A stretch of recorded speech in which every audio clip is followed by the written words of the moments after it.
Mungkin di antara kita, banyak yang menganggapnya biasa. Bentuknya kecil, sering terabaikan, dan kadang suaranya hanya menjadi bagian dari malam yang sunyi. Tapi tahukah kalian, di balik keheningannya, ada sebuah kisah evolusi yang menakjubkan. Ada kekuatan adaptasi yang luar biasa, dan ada peran penting yang sering kita lupakan. Hari ini, kita akan menyelam ke dunia katak. Bukan sekadar makhluk yang suka melompat, tapi makhluk yang telah menyaksikan dinosaurus datang dan pergi, dan hingga kini masih terus berjuang.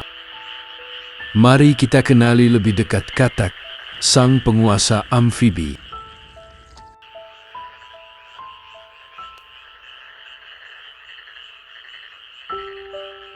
Jadi, apa itu katak? Mereka adalah kelompok hewan vertebrata yang masuk dalam kelas amfibi. Kata amfibi sendiri berasal dari bahasa Yunani yang artinya hidup di dua alam. Ini adalah ciri khas utama mereka. Siklus hidupnya adalah contoh sempurna. Mereka memulai hidup di air sebagai kecebong atau berudu yang bernapas dengan insang dan mirip ikan. Kemudian, melalui proses metamorfosis yang ajaib, mereka berubah. Insangnya menghilang, paru-paru berkembang, kaki tumbuh, dan mereka siap untuk hidup di darat. Anatomi katak juga sangat unik. Kulit mereka yang lembab tidak hanya melindungi, tapi juga berfungsi sebagai alat bantu pernapasan. Kaki belakangnya yang kuat adalah mesin pendorong super yang membuat mereka menjadi pelompat ulung. Dan jangan lupakan lidah mereka yang panjang dan lengket, senjata andalan untuk menangkap mangsa dalam sekejap.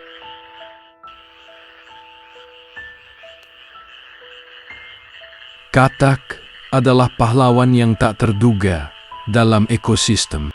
Salah satu peran terpenting mereka adalah sebagai pengendali hama alami. Bayangkan jutaan katak yang hidup di sawah, di kebun, atau di area basah lainnya. Mereka adalah pasukan kecil yang sangat efisien.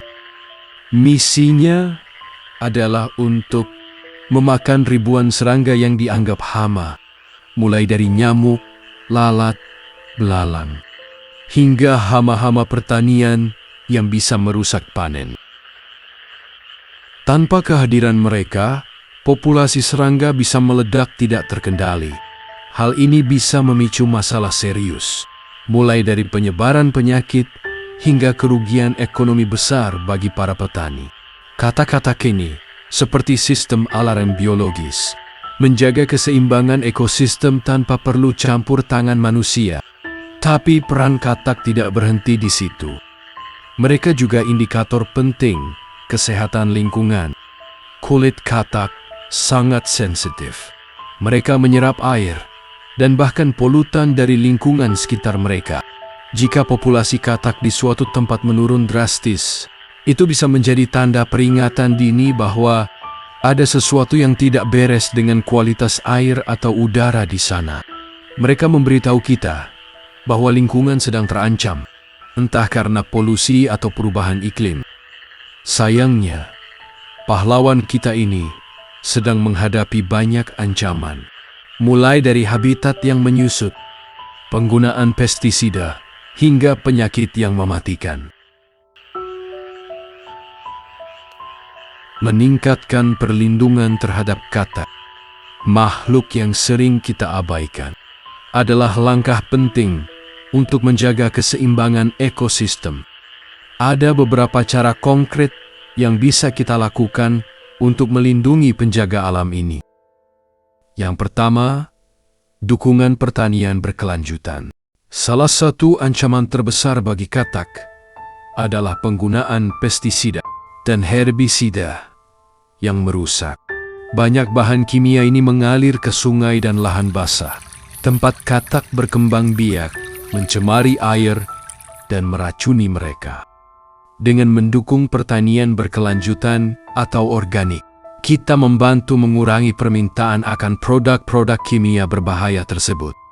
Cari produk dari petani lokal yang tidak menggunakan bahan kimia sintetis. Dengan begitu, kita tidak hanya mendapatkan makanan yang lebih sehat, tetapi juga melindungi lingkungan tempat katak hidup. Yang kedua adalah melestarikan habitat. Katak sangatlah membutuhkan habitat yang bersih dan tidak terganggu, seperti lahan basah, kolam, sungai, dan hutan yang lembab. Sayangnya, kerusakan habitat akibat pembangunan, deforestasi, dan polusi telah menyebabkan populasi mereka menurun drastis. Untuk membantu, kita bisa berpartisipasi dalam program penanaman kembali pohon atau membersihkan area sungai di lingkungan sekitar.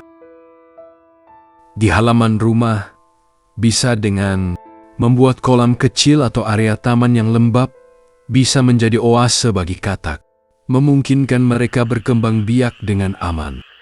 Penting untuk tidak mengganggu atau mengeringkan area-area basah yang sudah ada. Yang ketiga adalah hargai dan pahami peran katak. Hewan katak bukan hanya makhluk kecil yang melompat. Mereka adalah bagian krusial dari rantai makanan. Sebagai predator, mereka memangsa serangga seperti nyamuk dan lalat, membantu mengendalikan populasi hama secara alami. Sebagai mangsa, mereka menjadi sumber makanan penting bagi burung, ular, dan mamalia kecil. Populasi katak yang sehat menandakan ekosistem yang sehat. Keberadaannya juga berfungsi sebagai indikator lingkungan. Kulit katak yang permeabel membuat mereka sangat sensitif terhadap polusi. Jika populasi katak menurun, itu bisa menjadi tanda peringatan dini bahwa lingkungan kita sedang dalam masalah. Mari ajak teman, keluarga, dan komunitas untuk lebih menghargai peran katak. Jelaskan mengapa suara krok-krok di malam hari adalah suara pahlawan. Suara itu adalah tanda bahwa ekosistem kita masih berfungsi dengan baik. Dengan menyebarkan informasi tentang pentingnya katak dan ancaman yang mereka hadapi, kita dapat menciptakan gerakan kolektif untuk perlindungan. Setiap tindakan, sekecil apapun, memiliki dampak. Baik itu memilih produk organik, tidak membuang sampah sembarangan, atau sekadar membuat kolam di halaman belakang. Kita bisa menjadi bagian dari solusi. Mari kita jadikan perlindungan katak sebagai bagian dari komitmen kita untuk menjaga kesehatan planet ini, untuk kita sendiri, dan untuk generasi yang akan datang.